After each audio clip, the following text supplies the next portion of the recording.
What you are about to hear is not casual advice. It is a shift in how you walk, speak, think, act, a shift in how you interpret your circumstances and command your future. Let me tell you something that most men never grasp until it's too late. Your life bends to your assumptions.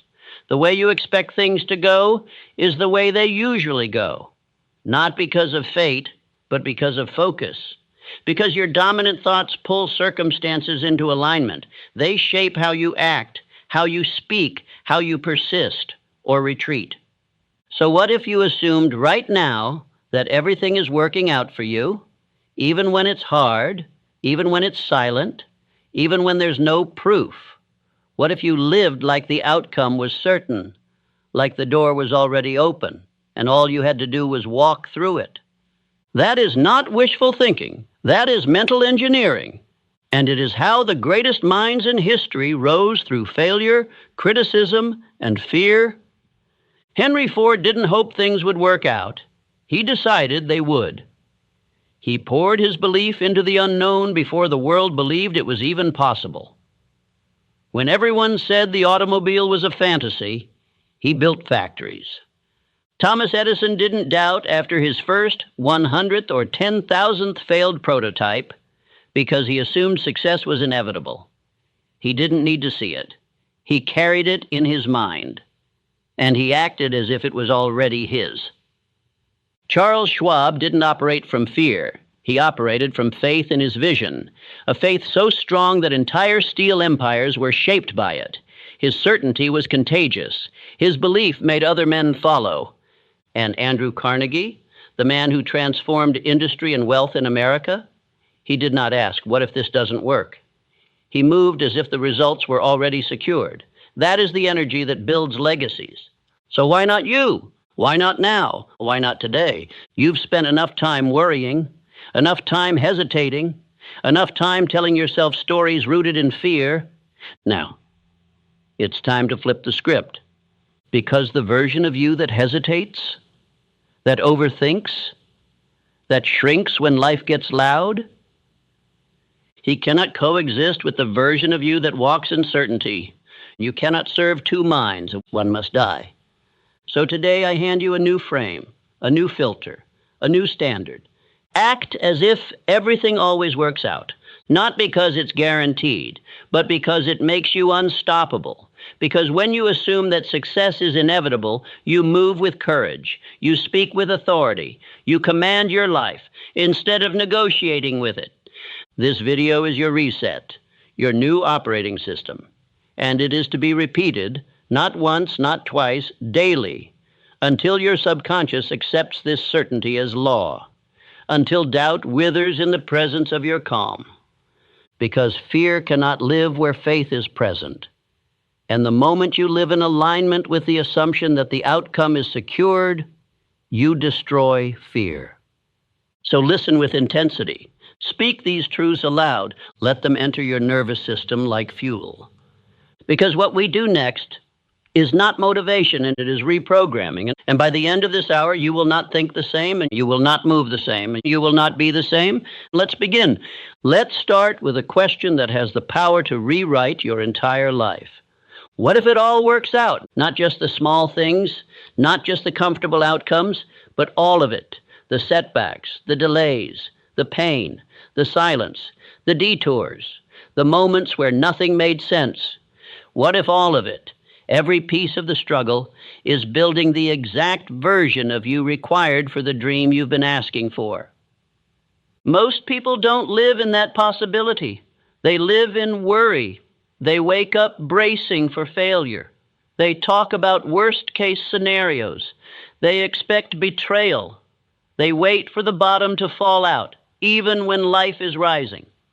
And because of that expectation, they unconsciously direct their energy toward what they fear instead of what they want. But there's another way to live, a way that doesn't require hype, a way that doesn't demand perfection, a way that simply asks one thing from you: to believe before you see. Because here's the truth. Belief isn't a reaction. Belief is a choice. And that choice directs the energy of your mind. The subconscious does not argue with you. It accepts what you feed it, and then it builds around that assumption. If you say, things never work for me, your subconscious says, understood. And it begins filtering your world through that lens. That's what you start to notice. That's what you start to expect. That's what you attract. Not because of magic, but because you stopped looking for anything else. Now imagine the opposite. Imagine waking up, no matter the circumstance, with this quiet command running in the background. Everything is working out for me. Even if you're broke, even if you've been betrayed, even if the path isn't clear yet, you still move like it's happening. You still execute like the doors are already opening. You still build like the foundation is solid. That belief alone, practiced daily, would rewire your entire life, because when you assume things are working in your favor, you become calmer under pressure. You become more patient in the waiting. You move with power even when the evidence isn't there yet. This isn't delusion. This is leadership of self. Thomas Edison once said, "I have not failed. I've just found 10,000 ways that won't work." That's not just perseverance. That's a man who assumed the light bulb was already his. It was just a matter of time. He didn't ask, what if this never happens? He asked, what else can I try because I know it's coming? That mindset is the difference between the man who folds after 3 setbacks and the one who becomes a legend. Henry Ford, when his investors laughed at the idea of a car for the common man, he didn't try to prove himself with words. He didn't shrink into fear. He moved forward like the world was wrong and his vision was already done. And that's not arrogance. That's assumption with discipline. It's the decision to act like it's working, even when you can't see it yet. The weak wait for proof. The powerful move as if the proof already exists. That's what this mindset gives you. It removes the need for validation. It replaces panic with posture. And it installs a new belief system. The outcome is certain. I just haven't arrived yet. So let me ask you again, what if it all works out? What if the delay was divine? What if the betrayal was protection? What if the confusion was construction? What if the thing you're calling a setback is the exact detour that will introduce you to the version of you you actually need? You see, once you install that assumption, once it becomes your default, you no longer fear the unknown. You welcome it. Because the unknown is not the enemy. It's the evidence that something bigger is forming. And your only job is to keep moving, to build when it's boring, to lead when no one's clapping, to act like the outcome is locked in, even if the scoreboard says you're losing. Because the scoreboard doesn't measure your spirit. It doesn't track your faith. It doesn't see what's building behind the scenes. Only you know that. Only you know how deep this decision goes. So say it to yourself right now. I live as if everything is working for me. I don't panic, I prepare. I don't beg for signs. I build in silence. And I will not fold because I've already decided the ending. This is not mindset fluff. This is mental warfare. It is the choice to walk through the chaos with order in your mind, because once you decide how this ends, you don't need to flinch at the middle. Act as if everything works out. And soon it will, because what the mind accepts, the world starts to mirror. There is one quality above all others that separates the drifter from the builder, the lost from the locked in, the man who watches life happen from the man who shapes it with his own hands. That quality is definiteness of purpose, a clear, unwavering, unshakable aim, a target burned so deeply into the subconscious that it becomes impossible to ignore, even in silence, even in failure, even in doubt. This is not a vague dream, not a list of goals, not a wish list typed into a phone at midnight and forgotten by morning. This is purpose, written with fire, carried with discipline, protected with your life. Because without purpose, your energy scatters. Your hours are stolen by distraction. Your focus is hijacked by the next shiny thing. You chase a dozen paths and master none. You build halfway and then walk away. You mistake movement for momentum, activity for achievement, noise for direction. But when you become a man with definiteness of purpose, your path narrows, your vision sharpens. You stop waking up wondering what the day will bring and start commanding the day to deliver what you have already decided. That's power. That's the beginning of transformation. Look at every man who changed the course of history, and you will find a purpose behind his steps. Henry Ford didn't aim to be wealthy someday. He decided to revolutionize transportation, and he pursued it with a focus so sharp the world had no choice but to adjust. Charles Schwab didn't dabble. He knew what he was there to build. He knew what Carnegie needed, and his purpose was so magnetic that others followed. Not because he demanded it, but because his clarity made hesitation impossible. Abraham Lincoln didn't drift into greatness. He made a decision so clear, so final, that not even a divided nation could shake it loose. That's what you need now. A final decision, a line in the sand, a sentence that lives in your bones, so clear that your mind orbits around it every single day. Let me ask you, do you know your purpose? Do you know without a doubt what you are here to do? Because if not, no strategy, no system, no motivational video will save you. Your progress will always be temporary. Your habits will collapse under pressure. Because the one thing that holds it all together is your why, your decision, your purpose. So write it down. One sentence, not 10. 1. What is it you must build before your time here is done? Who must you become? What must you give? What is the result that your life demands? Not because it's easy, but because you decided it matters more than anything else. That's your purpose. And once you have it, you read it aloud every morning. You write it by hand every night. You don't wait to feel inspired. You rehearse it until it replaces every other thought. This is the foundation of all confidence, to wake up and know where you are going. You don't compare, you don't scroll, you don't flinch, because your steps are already assigned. Everything you do, the food you eat, the books you read, the habits you install, the words you speak, the risks you take, it all bends toward one thing, your definite purpose. And that gives you spiritual immunity against distraction. You no longer envy other men's paths because you are locked into your own. You no longer fear failure because you know it is part of the construction. You no longer need approval because your purpose gives you authority. And from that place, your decisions become easy. Clarity becomes your compass. Time bends in your favor because the universe, your mind, and every atom of your being begins to conspire around one thing, completion of the mission. But without that purpose, even the best habits will drift, even the strongest man will fall, even the most brilliant mind will chase things that don't matter. So write the sentence, etch it into your soul. This is not for someday. This is not for when life calms down. This is the day you stop living like a leaf in the wind and start moving like a builder with orders from within.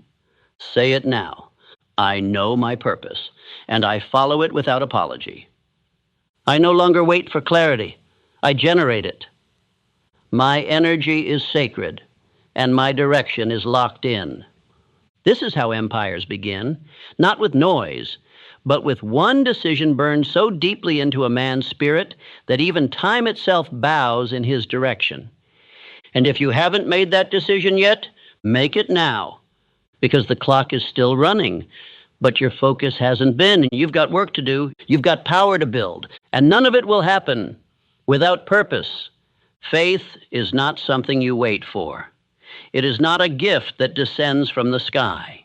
It is not the result of hope or circumstance. Faith is something you build.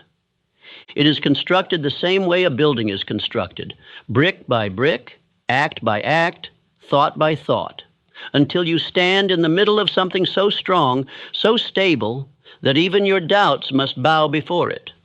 Let me tell you a truth most men will never understand. Faith is not emotion. It is repetition. It is the byproduct of consistent, disciplined belief, spoken aloud, written down, acted upon, until your subconscious accepts it as fact. You don't find faith. You forge it. You train it. You rehearse it until it no longer requires evidence, because it becomes the evidence. And here's the key. The mind doesn't believe what is true. It believes what is repeated. That is why so many men believe in failure, because they've rehearsed it. They've spoken doubt daily. They've imagined disaster over and over. They've aligned their actions with fear, and then wondered why faith hasn't arrived. Let me be clear. You cannot rehearse weakness and expect strength to show up. You cannot marinate in hesitation and expect certainty to grow. Faith, like muscle, is earned through resistance. It is built by applying pressure to your comfort, and every time you follow through, especially when it's hard, you earn more of it. That is why autosuggestion is not a game. It is the gateway. It is the act of deliberately feeding the mind the identity you have chosen, not the one you were given, not the one they labeled you with, the one you designed. That's why I don't tell you to casually watch a video and hope it changes you. I tell you to repeat it, to study it, to speak it back. Because when you do, when you make those words louder than the doubt, something extraordinary happens. You start to believe yourself. That is the root of all personal power. To know that when you speak, your subconscious listens. So you begin each day with command, not confusion. You wake up and speak the script of the man you are becoming, not just because it sounds good, but because you know it is writing new grooves in your mind. And those grooves will become the path your feet walk. Thomas Edison did not succeed because he felt inspired. He succeeded because his faith in the outcome was greater than any single failure. 10,000 times he tried. 10,000 times he found a way that didn't work. But he never called them failures because his faith was anchored. He had already seen the light before the world did. And every act of effort, every moment of fatigue, every time he reset his tools and started again was another layer of belief. John D. Rockefeller didn't rise by luck. He trained his thinking like a man trains for war. He believed in systems, in structure, in certainty. And that certainty came not from chaos, but from mental rehearsal. He built wealth in his mind before he ever built it in the world. You must do the same, and you must see yourself follow through. You must imagine yourself moving with power. You must speak to yourself like a general giving orders to a loyal army, with calm, with clarity, with conviction. Because your subconscious mind is listening. It is always listening. And every word you whisper, every phrase you repeat is either building faith or breaking it. So let me ask you, are you speaking power or poison? Are you reinforcing courage or conditioning cowardice? Are you using your words to lift yourself or lower yourself? Because what you repeat becomes real. Faith is not loud. It is not flashy. It does not beg for attention. Faith is silent, grounded, steady. It is built in the dark. It is built when you show up despite your feelings. It is built when you say, I will, and follow through without applause. It is built when no one is looking, and you move anyway. That's how Abraham Lincoln led a nation through fire. He wasn't the most popular. He wasn't the loudest. But he believed in the vision so deeply, so completely, that no critic could shake it loose. And when faith becomes unshakable, action becomes automatic. You no longer try to rise, you do. You no longer wonder if you're ready, you move. And your results begin to multiply, not by chance, but by design. So here's your instruction. Write your chief aim. Read it aloud every morning and every night, and with emotion, with certainty, with fire. Visualize the outcome, and not once, but daily. Speak your identity, not as a wish, but as a fact. I am focused. I am disciplined. I act with purpose. I do not flinch. This is not theory. This is practice. And when you practice it long enough, the man you used to be, the man of doubt, of fear, of hesitation, he fades into dust. And the man of faith rises, not someday, today.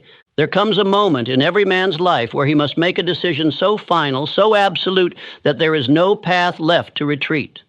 That moment is not about emotion. It's not about confidence. It's about commitment. Burning the bridge means this. You remove all exits, all fallback plans, all quiet excuses that whisper, if this doesn't work, I can always go back. No, you can't. Not anymore, because that man is gone. Let me tell you something that every titan of history has known. You do not truly transform until you remove the option of staying the same. You cannot build a new life while clinging to your old one. You cannot become someone new and still hold space for the person you used to be. You cannot win with your eyes halfway on the rearview mirror. Charles M. Schwab didn't become the president of Carnegie Steel by playing it safe. He wasn't the smartest man in the room. He was the most decided. He carried himself like a leader before the world saw it. He aligned his speech, his tone, his energy with his desired position. And in doing so, he closed the door to mediocrity. When he walked into the room felt it. You want that kind of presence? You must decide so fully, so violently that your past self is stunned into silence. This is what it means to burn the bridge. It's not symbolic. It's strategic. When you remove the option to quit, when you make it so there is no going back, you activate a part of your mind that most men never touch. It's the part that must win, because it has no choice. Andrew Carnegie demanded this from his men. He didn't want those who were interested in success. He wanted men with one obsession, men who burned the bridge to every other pursuit. He understood this truth. A divided mind is a defeated mind, and so must you. You cannot serve two identities, the man you've been and the man you are becoming. One of them has to die. That means you must remove everything that gives the old you oxygen, every distraction, every excuse, every person who keeps you small. You say you want to rise? Good. Then it's time to remove the staircase back down. You say you want to become unrecognizable? Then stop keeping souvenirs from your past self. That means you delete the contacts that drain your focus. You clear your space of things that reinforce the old habits. You stop visiting the mental corners where doubt still lives. You destroy the comfort you used to retreat to, because comfort is a liar. It says, you're fine where you are, but greatness never lives there. Greatness begins the moment you close the back door and walk forward with fire. That's what Henry Ford did when he bet everything on the assembly line.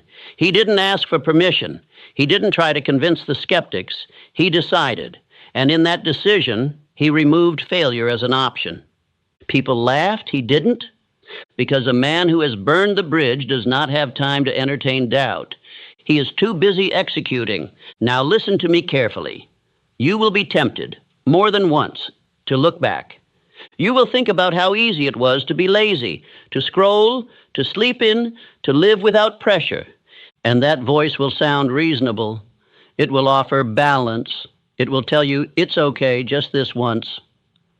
That voice is the final ghost of the old identity. Kill it. Do not entertain it. Do not respond to it. Do not explain yourself to it. Replace it. Every time it whispers, you speak louder. I said 90, not 9. I act from decision, not from feeling. I move because I chose this path, not because it's easy, but because it's mine. Do you understand what that does? It hardens your will. It trains your subconscious to believe that your word is law, that your actions are not suggestions, they are commands. This is where the edge is formed, because now you don't need emotion to move. You don't need motivation. You move because the bridge is gone. You move because the man you used to be has no shelter left. You move because the only direction is forward. Thomas Edison didn't hope for a breakthrough. He decided there would be one, and he worked like a man with no alternative. 10,000 failures, and not once did he consider going back. Why? Because he had no bridge to return to. You must adopt the same mindset. Burn the plan B, eliminate the what if. Live as if this is the only shot, because it is. The clock doesn't pause, the world doesn't wait, and neither should you. You have been dancing with discipline long enough. You've flirted with greatness long enough. Now is the time to marry the mission. Fully, finally, without hesitation. Because once the bridge is gone and the fire rises behind you, there is no turning back. Only forward, only execution, only evolution. Let that be the point of no return. Let that be the day everything changed. Let that be today. No man rises alone. No man becomes powerful by staying in isolation. While discipline is forged in solitude, acceleration is born in alignment. There is a force more powerful than willpower, more potent than skill or ambition. It is the power of the mastermind, and it begins with this truth. You become like the minds you consistently align with. Your thoughts are shaped by your circle. Your energy is influenced by your environment. Your identity is forged in the company you keep. You may believe you're strong enough to carry your mission alone, but look around. Truly look. Who do you share your time with? Who do you allow to shape your vision? Who do you speak to most? Because those voices are either building you or breaking you. The mastermind is not just a group, it is a mental alliance, a convergence of aligned minds moving with a shared intention to elevate, not distract, to build, not entertain, to sharpen, not soften. You must seek this, or you must build it. That means find men who speak with clarity, who move with purpose, who understand what silence means, who don't need to be reminded of the mission because they live it. When you connect your mind to others moving with the same fire, something miraculous happens. You become faster, stronger, more focused. You multiply your energy. You collapse timelines. You begin to unlock ideas you never would have seen on your own because the mastermind brings perspective. This is not theory. This is the same strategy used by the greatest builders of history. Henry Ford did not build his empire in a vacuum. He surrounded himself with thinkers, engineers, and men of unshakable belief. They didn't always agree, but they aligned. They pushed. They challenged each other into higher forms of execution. Thomas Edison had a mental network of collaboration, not noise. Ideas passed between minds, each one sharpened through shared obsession. Andrew Carnegie, one of the wealthiest minds ever to live, attributed his fortune not to luck, not to capital, but to the power of the mastermind, to having one goal reinforced by many minds united in purpose. Charles M. Schwab, too, rose because he sought alignment with the highest vision and made it his daily environment. The mastermind does not happen by accident. It is created carefully, deliberately. But let's be clear, not everyone around you qualifies. A mastermind does not include people who speak with doubt, people who gossip, people who chase comfort, people who mock discipline, people who wait for permission to move. You must remove them from your mental atmosphere immediately, because a single weak mind in your circle can dilute the fire you're building. Protecting your energy is not arrogance, it is strategy. If a man does not feed your vision, he bleeds it. If he does not mirror your commitment, he distracts you from it. If he cannot see the future you are building, he has no place in its foundation. Let me give you a rule. If you wouldn't trade places with their life, don't take advice from their voice. You are not obligated to carry the weight of others' confusion. You are here to build something different, sharper, clearer, higher. So what do? You form your mastermind by choice. Start with one aligned mind, one voice that sharpens you, one man who speaks clarity over chaos, then another and another, until your circle becomes a system, a structure, a support so tight, so aligned that failure becomes difficult. Meet weekly, speak with purpose, share goals, hold each other to higher standards, eliminate the soft language. Maybe, someday, I'll try. Replace it with declarations, with accountability, with fire. And if you cannot find this circle yet, be it. Be the standard. Speak with authority. Move with conviction. Others will feel it, and they will rise to meet you or fall away. Do not chase approval. Do not try to convert those who are committed to drifting. Just build. Just move. Just live aligned, and those meant to walk with you will appear. This is not about community for the sake of comfort. It is about alignment for the sake of power. Because when a mind as sharp as yours joins with another of equal fire, the laws of success begin to bend. The path gets clearer, the results get faster, the noise gets quieter. This is the hidden power of the master mind, the power to multiply your mission. So make your decision now. Who do I need to align with? Who do I need to release? And who do I need to become to attract the minds I want around me? Then begin. One aligned conversation can change your life. And one weak one can steal it. Choose wisely. Before the action, before the money, before the momentum, and there must be belief, because no man ever accomplished anything of greatness without first seeing it in his mind. You must believe long before the world gives you permission, long before the world applauds, long before the evidence shows up. That is the true test. Can you act as if it's already real while it's still invisible? This is what separates the few who rise from the many who quit. Understand this. Faith is not a luxury. It's not an optional mindset reserved for the optimistic. Faith is a requirement, the foundation, the beginning of all transformation. You may think you need clarity to begin. You don't. You may think you need resources, motivation, support. You don't. What you need, which is a decision backed by belief, the kind of belief that is felt in your chest, that moves your feet, that speaks louder than doubt, even when your voice shakes. Abraham Lincoln did not know how the war would end. He didn't have certainty in strategy, but he had faith in principle, faith that freedom must win, even if the road cost everything. Henry Ford had no map, no market, no approval, but he believed so deeply in his vision that the world eventually bent to his certainty. Rockefeller built empires before the infrastructure even existed. Why? Because in his mind, it was already done. Edison, Carnegie, Schwab, none of them waited for evidence before they believed. They created the evidence by acting in advance of it. That is what faith does. It precedes the results. But fear does the opposite.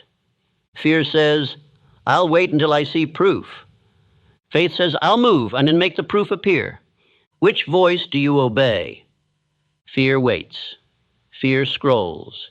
Fear calculates every risk and forgets every reward. Faith builds. Faith acts. Faith believes and moves anyway. And if you think this is just positive thinking, you misunderstand the laws that govern your mind. Your subconscious does not respond to what is true. It responds to what is repeated, what is felt, what is believed. If you repeat fear, your life becomes a pattern of protection. If you repeat belief, your life becomes a pattern of creation. That is why autosuggestion is so vital.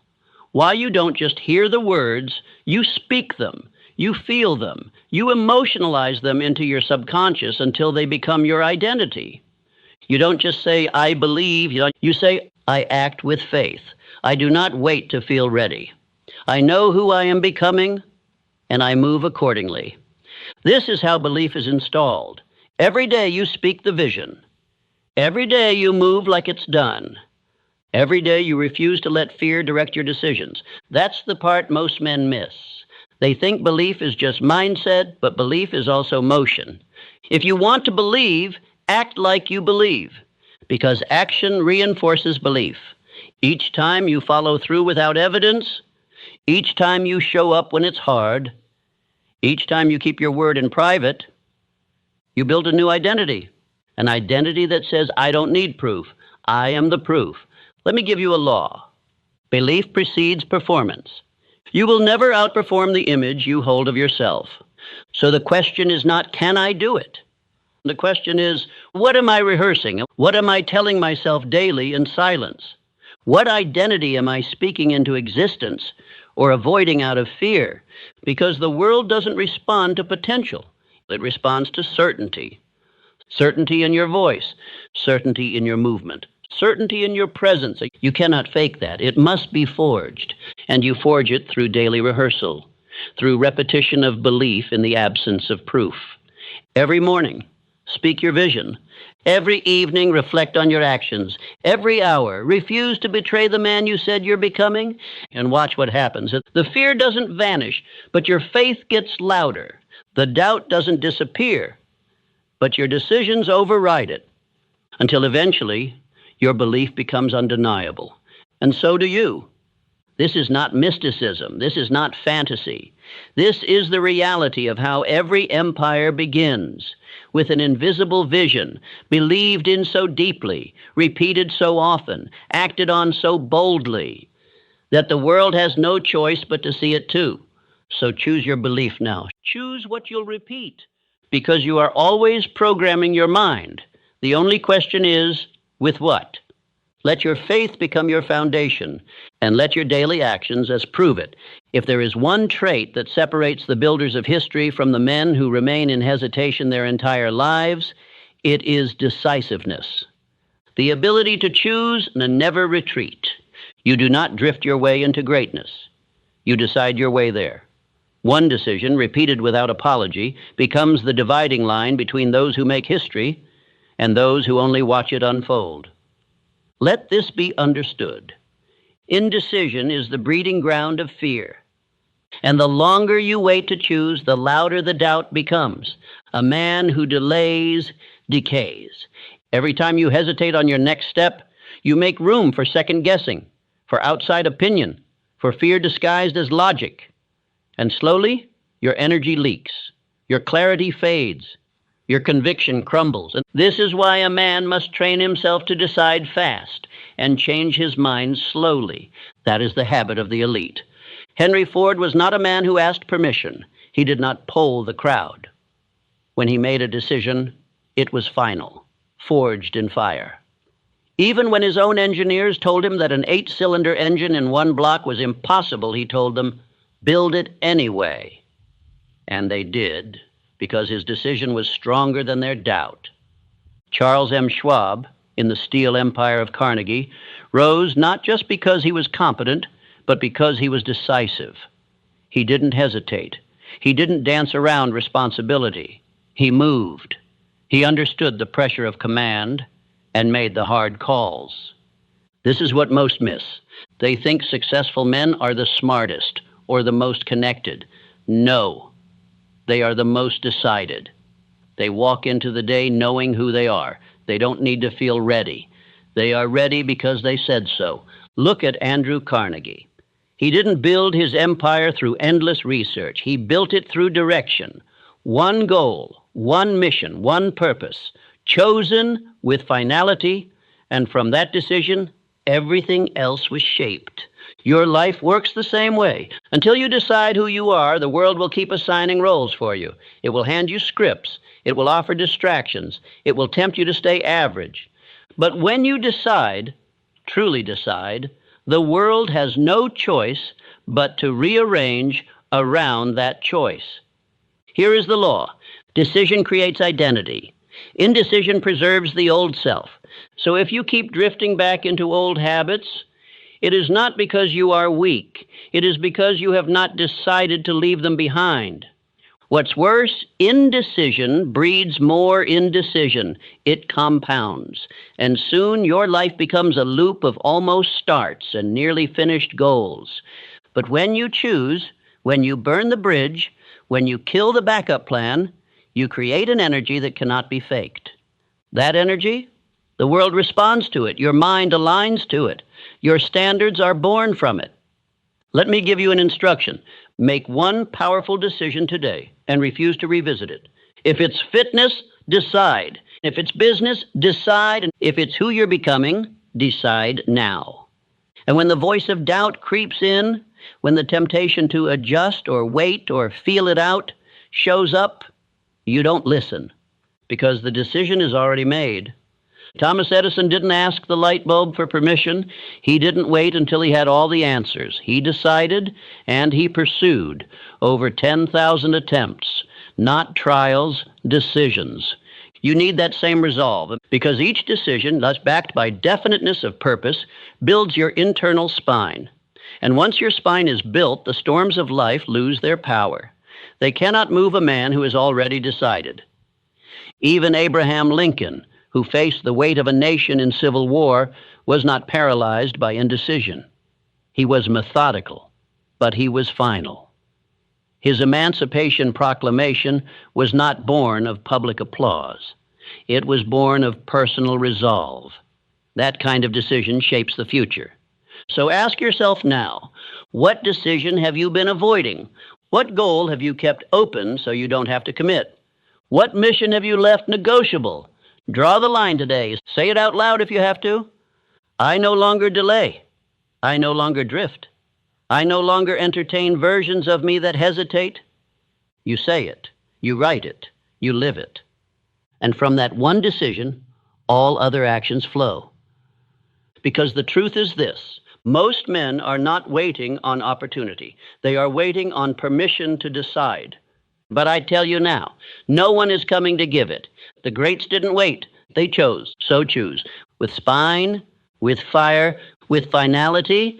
And from that moment forward, you become unshakable. There is a secret embedded in the foundation of every fortune. It is not luck. It is not timing. It is not charm. It is the habit of doing more than one is paid to do. This law, the law of compensation, governs advancement like gravity governs motion. It does not discriminate. It does not miss. It simply returns to each man the value he contributes, multiplied over time. And here's the truth most will never understand. You are not paid for your time, and you are paid for your value. And value is determined by one thing: how far you're willing to go beyond what is expected. The average man performs at the level of his paycheck. But the exceptional man, he performs at the level of his potential. He doesn't wait to be rewarded. He becomes so effective, so consistent, so deeply valuable that reward becomes inevitable. This is the law, and it cannot be faked. Charles M. Schwab rose from humble beginnings not because he had better education, but because he had better attitude toward work. He became indispensable by making himself irreplaceable. He gave his mind. He gave his energy. He gave more than he was paid for. And because of that, Andrew Carnegie eventually paid him more than any steel man in history. Carnegie himself practiced this principle with almost spiritual devotion. When he built his early career, he worked longer hours, took on greater challenges, volunteered for responsibilities outside his title, not for recognition, but for growth. And that growth, it positioned him for opportunity. This is how the climb begins. You don't get promoted by asking. You get promoted by becoming too valuable to ignore. Understand this: the marketplace pays for impact, not intention. It doesn't matter how long you meant to. It doesn't care how busy you were. It only measures results. And those results are multiplied for the man who consistently goes above and beyond. That's where you must live, and in the extra mile, the unpaid hour, the unseen effort, the quiet improvement. Because here's the secret no one talks about. The extra mile is the emptiest one. And that's why it's where all the power lives. Everyone wants to get ahead, but few are willing to give more than they're asked. Few wake up early without being told. Few deliver excellence when average is accepted. Few take ownership of mistakes that weren't even theirs. But the few who do, they rise. Thomas Edison did not stop when the world said, enough. He worked relentlessly, not to clock hours, but to produce value. Over 1,000 patents, invention after invention. Why? Because he focused not on reward, but on output, and reward followed. And this is why you must detach from immediate return. If you only act when rewarded, you will forever be enslaved by permission. But if you act from principle, from the law itself, you become independent of circumstances. You act not for applause, but because you are the kind of man who does more than what is required. And over time, the world catches up. Henry Ford didn't invent the car. He revolutionized the process. He built something better, faster, more accessible. He didn't stop at good enough. He pushed boundaries. He over-delivered. And because of that, the market followed him. Success is not reserved for the lucky. It is earned by the man who outserves, outimproves, and outlasts. That is what you must install. not just in business, but in your home, in your discipline, in your mission. When you do more than expected, you become more than expected. You grow, you gain self-respect, you earn influence. And most importantly, you rise above the competition without needing to destroy anyone else. So here's your challenge. Where can you over-deliver today? What extra detail can you improve? What skill can you sharpen without being asked? What task can you complete better than expected? And once you answer, you do it, not once, but daily, until excellence becomes your habit and your name becomes associated with certainty. Because that's the highest currency, certainty of execution. The man who always delivers, even when no one's watching, becomes the man who is always called on when it matters. So if you want to advance, if you want to rise, if you want to build a reputation that makes opportunity chase you, not the other way around, then stop asking for more and start giving more, quietly, relentlessly, with no need for credit, because credit will come. Compensation will come. Recognition will come, but only if you build yourself into the kind of man who doesn't need it. Say this aloud. I do more than what I'm paid to do. I am not average. I move with excellence, even when no one is watching. And if you repeat that, and you live that, you will never lack opportunity again, because the law is simple. He who gives more becomes more, and he who becomes more will always have more. You may have strength, you may have intelligence, you may have the most brilliant plan in the world, but if your presence repels others, if your energy repels trust, if your manner of speech pushes people away instead of drawing them near, then your power will never reach its full expression.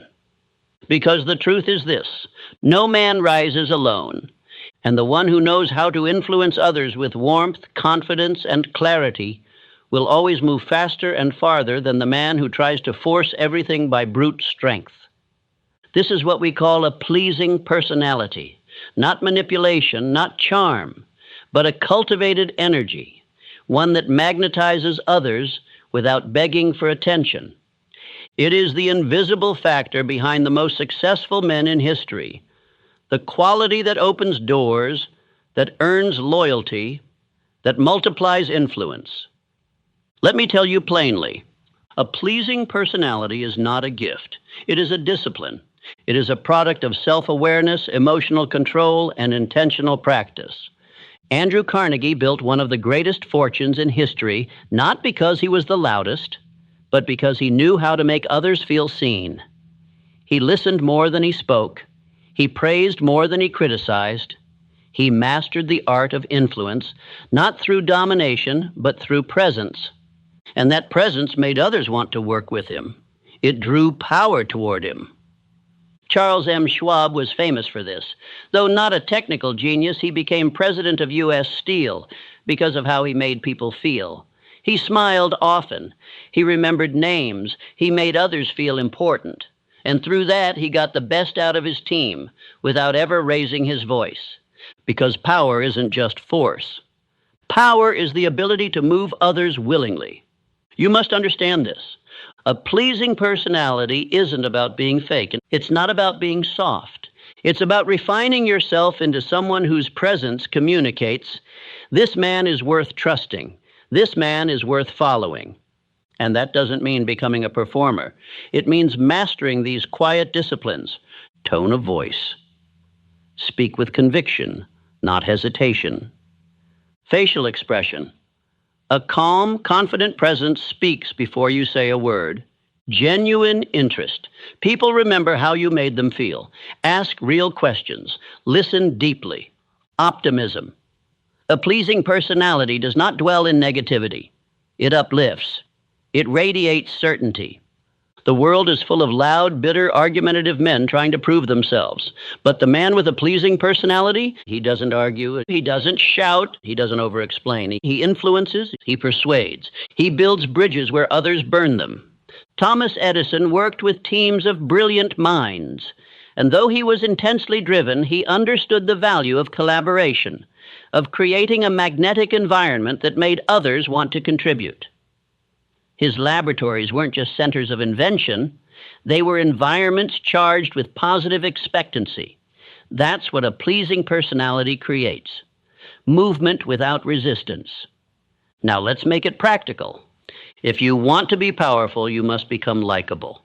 Not because you seek approval, but because you understand this law. People move faster for men they admire. When you speak with respect, others give you respect. When you walk with presence, others feel it before you speak. When you remove the need to prove, you gain the ability to persuade. And persuasion moves mountains. Ask yourself, do people feel stronger after speaking with me? Do I make others feel valued, not by flattery, but by attention? Do I carry myself with calm authority or chaotic energy? Because here's the bottom line. The most powerful man in the room is not the one who talks the most, but the one others listen to when he finally speaks. Abraham Lincoln is remembered as one of the greatest presidents, not because he dominated others,